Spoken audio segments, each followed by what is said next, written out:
Hello and welcome back to another episode of the 12th Team Podcast. This is your host 12 talking to you again about One Piece.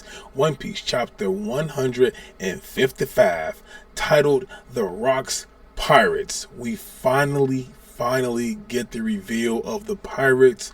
We got the reveal of Rock's last chapter. This chapter is on a whole nother level. But we get right into cover art. Cover art, of course, we're gonna get into it real quick.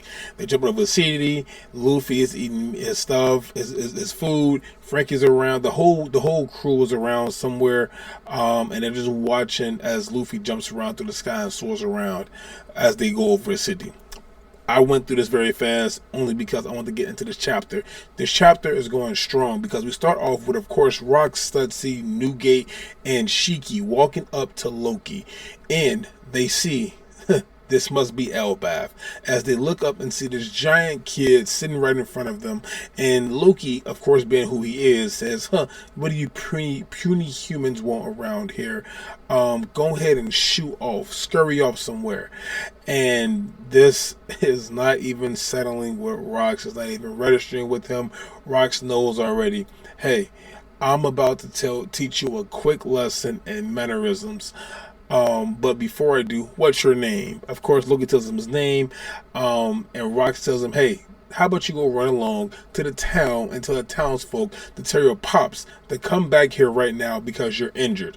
And Loki goes, wait, I'm injured? I'm not even injured. What are you talking about? You puny little peons cannot harm me, you little weaklings.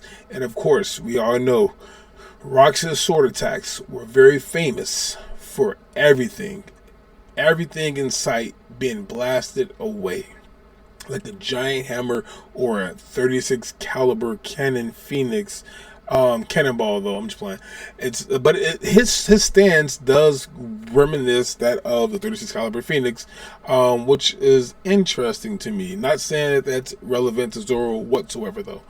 But he does a slashing attack where the blast comes off and knocks down Loki, and Loki is hurt and he's actually injured right now. And Loki goes down and Rock starts laughing as he reminisces to the time where we get to see what happened at the Holy Land of Morijawa when the reason why he wants King Harold to pop up and talk to him is because Rox D. Zabak infiltrated the Holy Land and saw Im-sama sitting up there, and he infiltrated it with a pistol in his hand and just a relaxed ass vibe as he looked over and seeing one of the queens of one of the other worlds, of one of the royal 20 families. Actually, this could be Gunko, but I don't believe it is. Or Goku's mom, I don't believe it is. But Rox is sitting there just listening on to what they're talking about. And Im-sama looks over because he finally realizes that who is this person and how did you get into the castle? And Rox tells him, hey, I'll be back right here one of these days. I'm going to come back and I'm going to destroy this land. At the same time Rox was infiltrating, we had a giant outside running around causing a muck while he was on fire.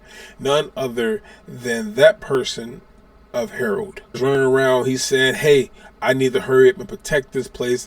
But people are thinking he's here to destroy it because he is a giant at the end of the day. He's an ancient giant at that.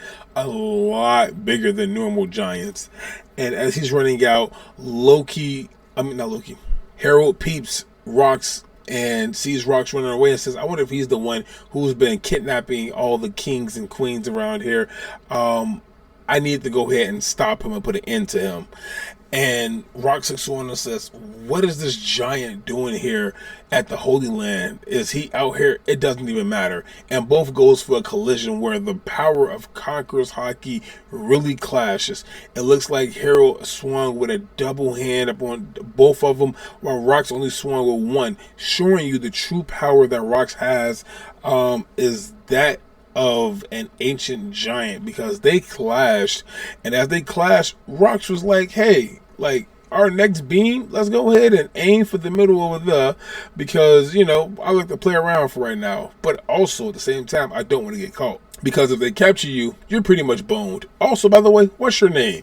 And Harold goes, "Hey, I'm Harold." He goes, "What's your name?"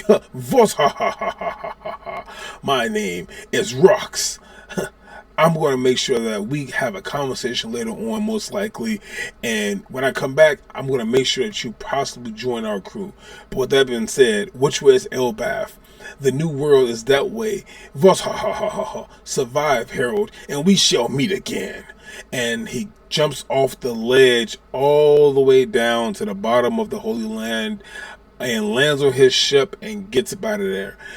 And it's a pirate that we all know is probably one of the most famous pirates of all time. Rock's Deeds back is now wanted poster up there.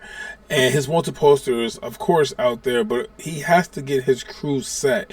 And his crew, as we all know, consists of some of the strongest members to ever step foot on the seas. And he did it through Davy back fight competitions.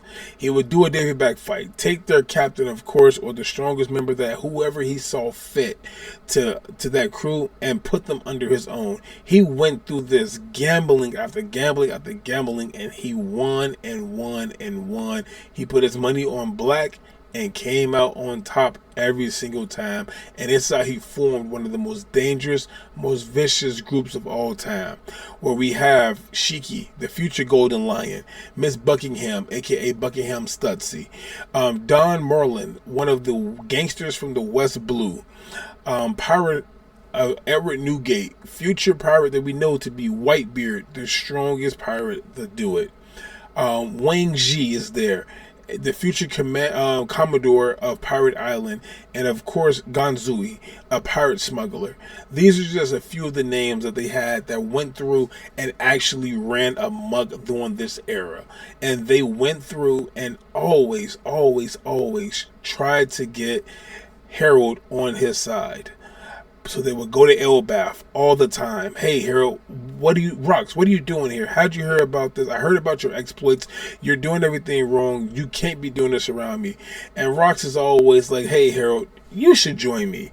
If you join, I promise you that the world government will never get in our way of anything that we have going on, because they wouldn't be able to stop us," which is a very fucking true statement. Because if you have Rox, that pirate lineup that he has, and then the fact that he's clashing with an ancient giant, just goes to show you how strong that force would be. After each time Rox comes up there, Harold keeps denying and denying and denying and denying and denying, because he doesn't want to be around anything that's going to have to do with destruction or harming other people. These are people that Harold wants to protect.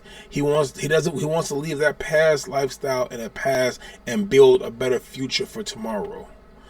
But he does not get this. Rox is simply telling him that "I'm going to be king of the world one day. I promise you, Harold. And if I don't hold up to that promise, something is wrong. But I really promise you, one of these days, you should join my crew.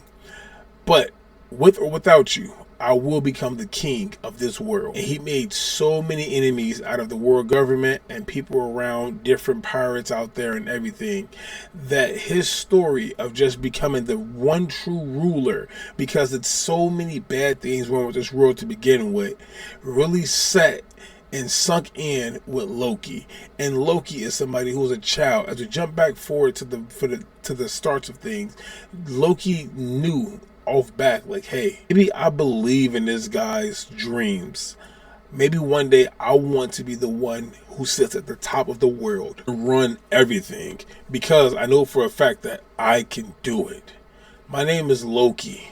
I am the son of Harold, one of the greatest ancient giants to ever do it. I think I'm going to follow this guy Rox until I can't follow him no more." 4 years pass.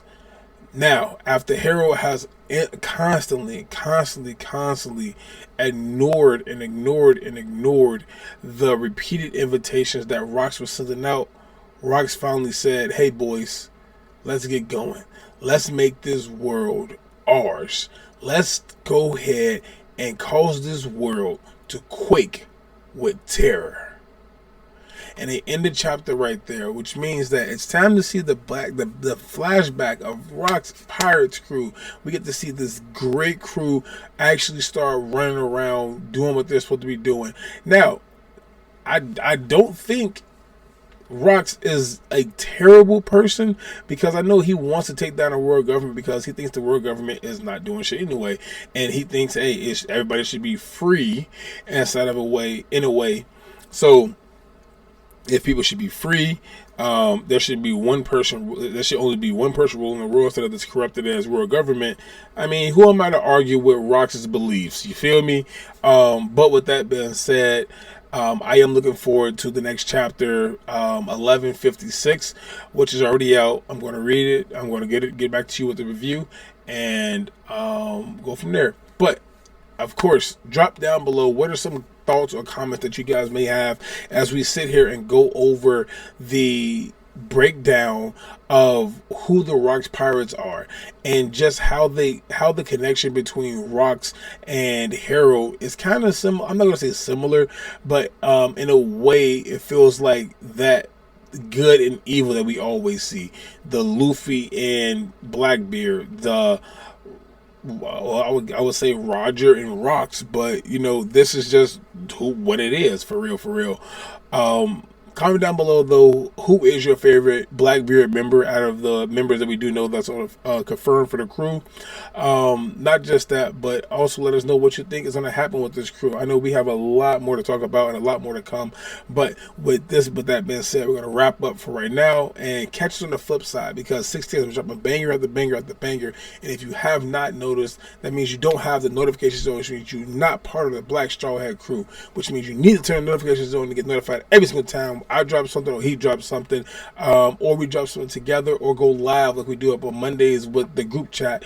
That's our other crew that we're a part of, group of Chicago people that's going through strong, really moving and grooving and trying to create a new wave for this world. But drop a like, drop a comment, make sure you hit that subscribe button, hit that share button. We're looking forward to seeing what's to come up next. But with that being said, this is 12 officially signing off, and we'll see you in 1156. Peace.